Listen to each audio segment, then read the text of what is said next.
Well, it's fair to say that this Ferrari is putting me through my paces. I've had to so far do a first and completely remove this dash because the airbags are blown and put a new dash in. But we're not even beginning to scratch the surface on how uncomfortable and out of my comfort zone I am with this car. And that's because we've got some chassis damage here. We're basically gonna have to remove the old bits of bent chassis and weld on the new ones. Well, these are the chassis bits here. And as you can see, the crash box on the end is bent, but these should be sat more over here.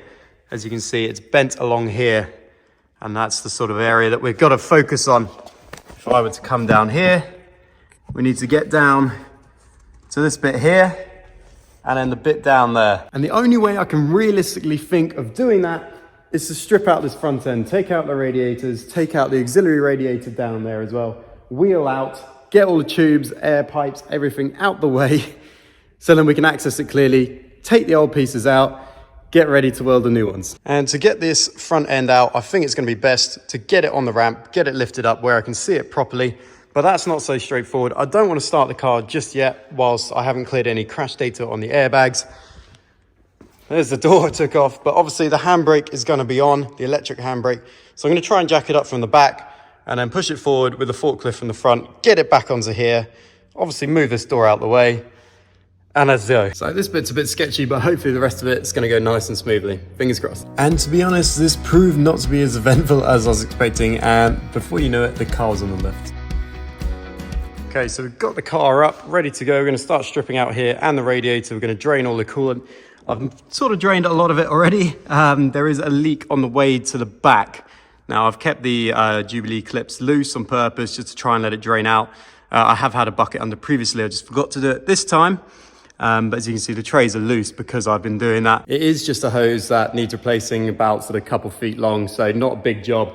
But it'll be interesting to see how much coolant comes out of here now. To remove the coolant, I couldn't for the life of me find a drain plug, so I ended up just pulling the lower hose off the radiator, which made it a bit more difficult to control. All right, just gonna let it drain out now.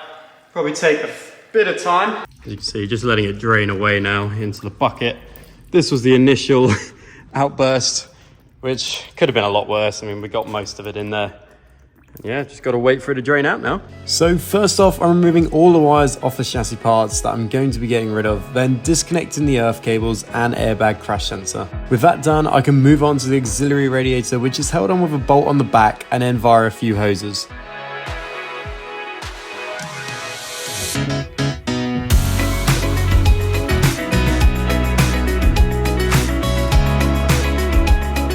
Jubilee clips on this part of the car proved to be a bit of a faff, and I still don't really understand how they worked. So I think when I refit the hoses, I'll use some more user-friendly clips with a flathead segment to tighten and loosen them. With the radiator now out of the way, there's a couple of bolts that were hidden away, but once they were off, the frame was free. Having not done this before, I was essentially making it up as I went along, but it seemed to be going okay. Of course, putting it back together is a whole different ballgame though. Here I'm unwrapping new chassis parts for the first time. They look like exact replicas of the old ones, and considering this wasn't from Ferrari but actually a company in Poland, I was mighty impressed with the attention to detail. Next up was the crash box, which I just cut off with my angle grinder and a bit of convincing with the hammer.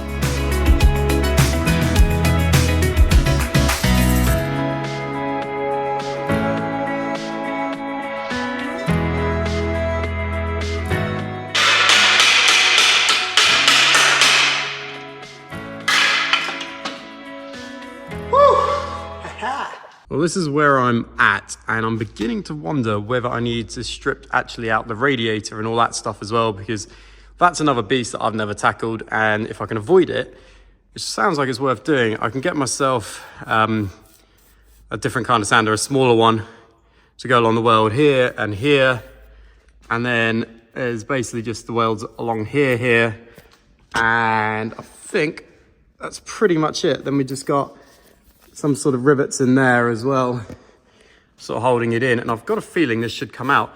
I thought this was going to be separate to this, but obviously if we come back to the other part, because it's on there, it's making me think that I might be able to just get rid of these welds up here, and this part should come out.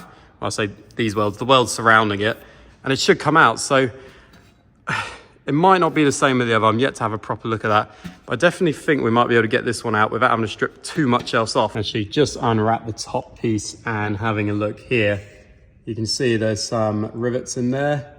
Yeah, I'm not going to be able to access those to punch those out, I don't think, whilst it's there. So I've got a feeling this is all going to have to come apart, which is a bit of a shame because, yeah, I'm terrified of doing all this because then it just seems like so much to put back together. But I guess we're just going to have to give it a go, jump right into it and see how we get on. I really wanted to see if I could get away with not removing the main radiator, so I continued stripping down the car around a damaged bit of chassis, which meant removing this large hose. With the bolts undone and the Jubilee clip loosened, it popped right off.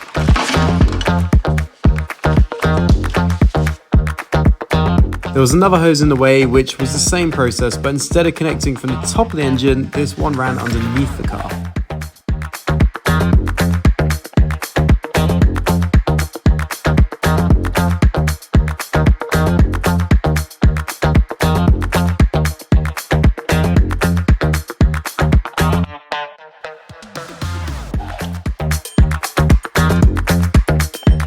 We freed this pipe up here now, and just rotching it back, it comes down to this clip here. So if I unclip it from there, I should be able to then pull this whole segment out, and then that should give us a bit of a better view of these parts down here. And I hope I'm not speaking too soon, but I'm beginning to think we might not need to strip out the radiator, the power steering, cooler, all those sort of bits like that. So it's beginning to look a bit promising, but don't want to jinx myself. I'll probably have now, but there we go. The hose was a bit fiddly to get out with the radiator in the way, but it did work after a bit of convincing.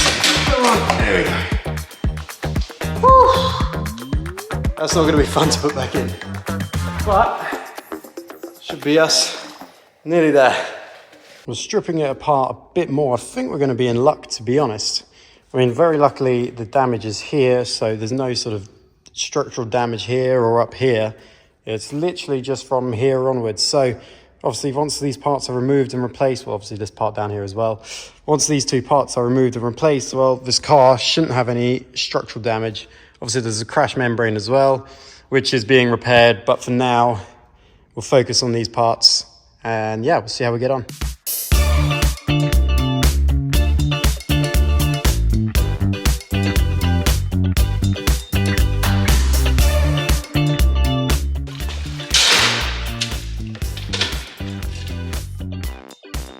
There we go, another part removed.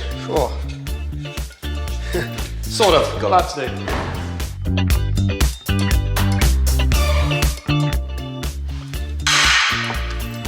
Another one out. Some good progress going on here. We got the first one out, and obviously it'll need sanding back down. But all the one rivet there was about 4 rivets on this side as well. But then that piece came out, and then I've also cut this part up here. So I don't know if it will let me show you, but that is actually free. So yeah, it's going all right. Just got to get this piece out now, which is just going to be a bit more of the same. All I was doing was cutting bits and bits out, just further and further, so getting in them, so I can get my angle grinder in further and further as we went. This is actually pretty exhausting work, but I'm just relieved we got the first one out. I wanted to make sure we at least had one of them out by the end of the day. I only got about another half hour or so left, so hopefully we can crack on and get that done, but I need some water first. And I don't know why you needed to know I was thirsty, but there you have it. No longer parched, I picked up the grinder again and started taking away the large lumps before switching to the belt sander to get at the more awkward spots. And well, the second one is now out. Took about 20 minutes or so, not too bad. And obviously it just needs sanding back down now. I've started cutting away at it, but it's kind of hard to get the angle grinder on it. So I should be able to now just sand this back down. I'll go through a fair few belts, I think, but it's the only way I can think of doing it properly, or at least sort of safely without tearing a hole in my arm or something with the angle grinder. But on the whole, still pretty happy with that.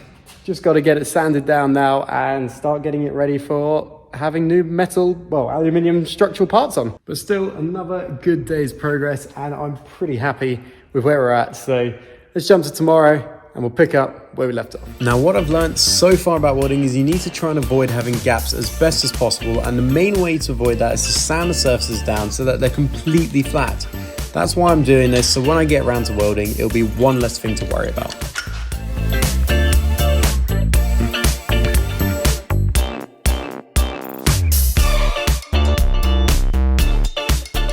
Well, it's pretty flat underneath. I'm still going to do a bit more, but I'm just trying to see what the lineup is like. So I've got a couple of clamps, and to be honest, that looks like we're not a million miles off getting a nice surface to weld on there. I've left a little bit of a groove down in that bottom corner just as a guide to where this should go on there, but that's beginning to look okay.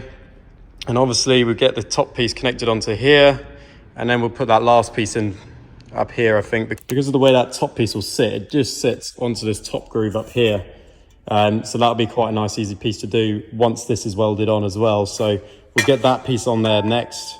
Do this piece first, then the crash box, and then the upper arm, and then obviously once the upper arm's on, we'll get it lined up here too. Using a clamp to hold this bottom piece in, I've sort of been able to demonstrate what we're looking for. Obviously that's going to make a nice straight fit, sort of like the other side. Obviously this radiator is sort of sitting down at an angle at the minute, so it will lift up eventually and be a bit more sort of like that, but it's fine where it is for now. Still got to do this top bit, obviously got to sand all that down, but it just kind of gives you an idea of what we're trying to do here, and it does look like it can work. Now, only thing I need to look up, and I'm going to do in a sec, is whether I'm supposed to put any kind of primer down before doing the welds, or can I do that after? The sanding process did take the best part of 45 minutes to an hour, but it was looking all right. Now I need to still do a little bit more down here, but that's fine. This is now actually, I appreciate the middle bit looks a bit rough, but there's not actually going to be anything there. It's this bit around here that I need to have smooth, because that's the bit I'm going to be welding to. And then off camera, I've also just rubbed this down as well. Need to do a little bit more around here actually, but on the whole looking pretty good. So gonna finish the bit of sanding off camera down here. Shouldn't take me too long, and then we're going to start getting this clamp together. Well, what you saw there was on Wednesday. It is now actually Friday. Reason being is I've been trying to learn how to weld. I've been practicing, and I was hoping to do the welds today, but I actually want to do more practice. I want to make sure that I'm competent with it. Obviously welding aluminium is even harder than welding steel, so I'm working on that, but obviously I don't want to waste too much time, and I feel like if I'm not getting something done this week, it would be just a waste of a week. So we're going to go ahead and obviously get the bits ready. We need to do some weld through primer where on the bits that obviously we're not going to be able to access once it's welded, to stop it corroding further down the line. And also in addition to that, I think I'm ready to put this windscreen in, so we'll get that ready now. And on unwrapping the windscreen from its packaging, I was in for a nice surprise. Well, I have to say I'm pleasantly surprised with this. I remember when doing the windscreen on a DB11, I had to get all the trims separately and put them around, but this comes with it. As you can see, we've got the one down here, we've got a couple on the sides as well. Well, there's no top one because that's actually already on the car up there. Which is actually good. I'm happy with that because I'll know exactly sort of where to line it up. I did take photos, but that's going to help when I'm sort of having to do it in a hurry. Obviously got the connections here. I need to figure out where they go. I do remember taking the old ones off, but I can't, but they were just sort of cut off by the by the tool. So yeah, just need to have a look at this, but yeah, really happy that we've got this bit in here. And yeah, the glass looks good. It's quite heavy. So probably going to have to get someone in to help me, but we'll see about that. Well, I've got the old connections here and I've just figured out where they're supposed to go. Obviously lining it up, as you can see on the other ones. And they're just away from the mirror. So coming in here, and there's a connection just in here, and I've tested it out. It fits in there, and there's one over here as well. So now we've figured that out. It's just a case of removing all this old sealant and just getting it ready for the new layer. I mean, as you can see, I've done markings around it. Don't know if you can see this, just so I know where to put the new stuff on. But obviously I'm going to be putting, I think there's like a sort of primer that you put on first that comes with the set, and then you put the sealant down. Now the sealant was actually really difficult to do last time, using a sort of manual caulker. So I've bought an electric one as well, so that should make the job a lot smoother. And then yeah, obviously once that's done, it's just a case of actually putting the screen on there and hoping it stays watertight. Just fitted a central piece on the other one because it does have an electric connector, so it does need to be kept. And that's why you always keep the old parts until the build's done, because you never know what you might need from the old parts. And yeah, sure enough, needed one part. I'm not gonna lie, going around the whole area took me ages, so we're just gonna skip to the end product. Okay, well, just about there now, or certainly as much as I can get off. It's probably a good 80% of it, which I think is fine reading online. These panels here, they do, as you can hear, they click in and out, and that's important for getting the seal under there. If I show you that on the other piece, as you can see here, there's this little bit on the end here. I assume that's meant to sit sort of under that gap. So basically just opening these panels up a little bit, just until they sort of pop out. We'll get it slid under there when we put the windscreen on, whilst we're waiting for it all to dry. I'll do the same on the other side, and then obviously once it's in, we can then click them back down. The old sealant, it did look like was underneath these panels as well, so I'm pretty sure that's the way we meant to do it, and it makes sense to stop water getting inside. Well, I'm just looking at the instructions because the last time I did this was with the DB11. I'm using the same stuff, Screenox Quantum, I think it's called. Yeah, Screenox Quantum, which you can pick up for Euro car parts, and it's done a good job on a DB11, so going to use it again. And interestingly, reading the instructions actually reckons I should be putting some of this primer on the glass as well as the contact point on here.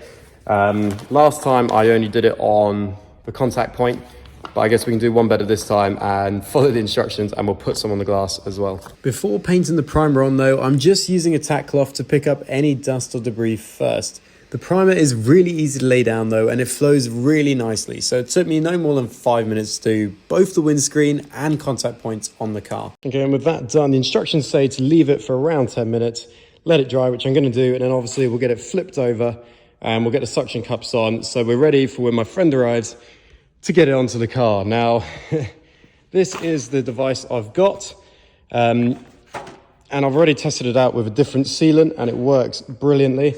So it's an Einhell, which is fine because I already had an angle grinder with an Einhell. So it came with so I already had the batteries, which it doesn't come with. But as you can see, it's got this brilliant pushing motion. And that was honestly the worst bit about doing it last time, was having to manually pull out that the sealant. So having that electric bit is going to be a massive weight off my mind, because I know we're going to lay it down nice and quick, probably nice and thick as well, and evenly. So when we get the glass on, it's obviously going to be watertight. Well, we're basically all set now. Windscreen is in position, suction cups are on, camera's ready, and this is all dried off now. I'll put a bit more on the top off camera, but yeah, we're ready to go. So the next bit you're going to see is me laying down the sealant, and then, because my friend is going to arrive in probably the next 10-20 minutes, we'll lay down the sealant and then we'll go straight into putting the glass on, because obviously there's like a flashing time of 10 to 15 minutes. So we've got to be fairly quick, so there'll be no talking in between. It'll just be 2 consecutive clips. Let's do it. And this bit didn't go too smoothly. The sealant seemed to be coming out at too fast a rate on the gun, so it quickly ran out when I got to around the halfway stage. As we were already committed at this point, we had to make it right. So on went the gloves to salvage this fitting attempt, as Jacques and I spread the sealant around the contact area with our hands. My hands even now are still not completely clean. That sealant is a nightmare. At least in the end, we were able to get a good even seal around the car and fit the screen. And well, that proved to be particularly messy in the end. As you saw in that clip, I sort of screwed it up along the way because I used the bottle too thick too soon. So we only got sort of halfway round and I ran out of the bottle. Thankfully, I had another one, but it was another sealant, but not from the same company. And the nozzle was a lot thinner, so it came out a lot slower. But yeah, that sort of did the disastrous thing of trying to spread it around, which in fairness, it did work, but that obviously wasn't the plan. It really wasn't as smooth as it was meant to go, but once we were committed, we kind of just had to go for it. So anyway, thank you to Jacques for helping me do that. That's going to rest overnight and, well, over the weekend, because it's now Friday. And then we're going to come back in on the next episode, inspect it, check how we're looking, start fitting the internal or the interior trim that goes around that windscreen, fit that all in, and then we're Monday and Tuesday next week, the plan is to start practicing welding for getting this piece ready to go as well. Now, I've been watching a hell of a lot of videos on welding. All of yesterday, in fact, I was just watching welding videos, and I'm going to be watching more over the weekend, practicing on Monday, Tuesday on other pieces, and hopefully on Wednesday, I'll be in a position where I'm ready to try and weld our new chassis parts on, but we'll see. And the issue with having to spread it is we have got bits running along the side here. There's sort of a bit of excess sealant that has come around, and similar story over here. Down there, as you can see, little bits up there. And obviously that's not ideal, but I did also have that with the DB11 when I fit that. So I waited for it to dry and I was able to basically scrape the old bits off, or the excess bits. So I'm not too worried about that. But once that dries, we'll get it sorted anyway. So that's okay. And so whilst I was hoping to get these new chassis bits fit this episode, I think it's made sense to actually wait till next episode until I practice a bit more. And we've at least been productive. We managed to get the windscreen in, so we haven't been wasting our time completely. And once that chassis bit's in, it's just going to be a case of putting stuff back together, which for me is my favourite part. Probably stripping down the broken parts and trying to correct the issues, sort of like the structural parts or anything like that, for me is the least fun bit. What is fun is going to be putting it back together, the final bits. New bumper, new bonnet, all the broken parts that were broken that have now been fixed as well, fitting those. For me, that's the exciting part. And once those chassis parts are in, we're basically there, and it's just going to be a case of fitting the new parts, which I can't wait for, and getting this car done. So hopefully, we might only be a couple weeks off finishing this build, but we'll see. Still haven't started the car yet because we don't have the software. That's meant to be arriving next week. I actually spoke to Scott at Ratarossa, so thank you to Scott, who recommended some software for that. So that was brilliant. Got that on order. It seems to have helped him a load, and I've even seen on his most recent F430 build, it's managed to help him with his steering rack alignment. So pretty good calibration tools, and hopefully we'll be able to clear our crash data, get the car started, and we might even be able to start doing fitting some of the car parts outside in the sunshine, so that'll be amazing. But for now, thank you so much for watching. Do hit that red button down below if you're new, and obviously hit the like button if you've subscribed before and you've enjoyed this video. Thank you so much for watching, and I'll see you next week. Cheers now, bye bye.